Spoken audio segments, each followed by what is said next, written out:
বন্ধুরা, আমি এখন যাচ্ছি গ্যারেজে। আমার যে ওই এক্সেন গাড়িটা আছে 1503, ওই গাড়িটা সেল করে দেবো। তাই তো কাস্টমার একটা আসছে মেদিনীপুর থেকে, ওই জন্য গাড়িটা টুকটাক যা কাজ বাজ আছে করিয়ে রাখছি। যদি এসে উনি পছন্দ করে তাহলে সেল হয়ে যাবে, আর যদি বাই চান্স পছন্দ না হয় তাহলে আবার কলকাতা ডিউটি বেরিয়ে যাবে। তো আশা করছি যদি পারি তাহলে সেল করেই দেবো, কারণ হচ্ছে ওই গাড়িতে আমার এই অবধি 1.5 লাখ টাকা শুধু খরচা চলে গেছে। হ্যাঁ, গাড়ির দাম তো বাদই দিলাম।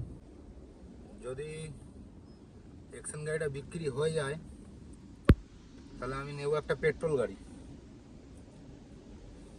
গাড়ি নিয়ে সেই গাড়িটাতে এলপিজি বসিয়ে নেব। তারপর আবার আরেকটা এক্সেন্ট আছে 2018 সালের,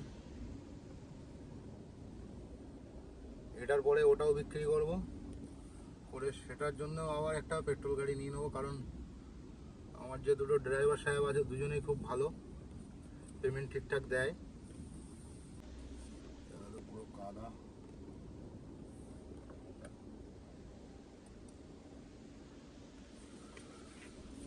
1503 যদি বিক্রি হয়ে যায় তাহলে মেদিনীপুর চলে যাবে গাড়িটা, আর একান্ত না হলে দেখা যাক কি হয়, তোমাদেরকে জানাবো।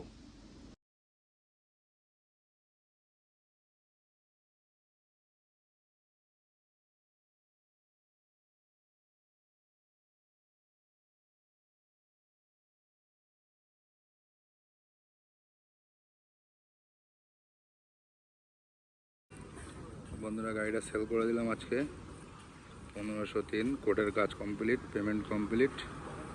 গাড়ি এখন চলে যাচ্ছে মেদিনীপুর কাঁথি। কলকাতাতেই ডিউটি করবে, কিন্তু ওখানে এখন গিয়ে রিপেয়ার করাবে, তারপর নিয়ে আসবে আবার।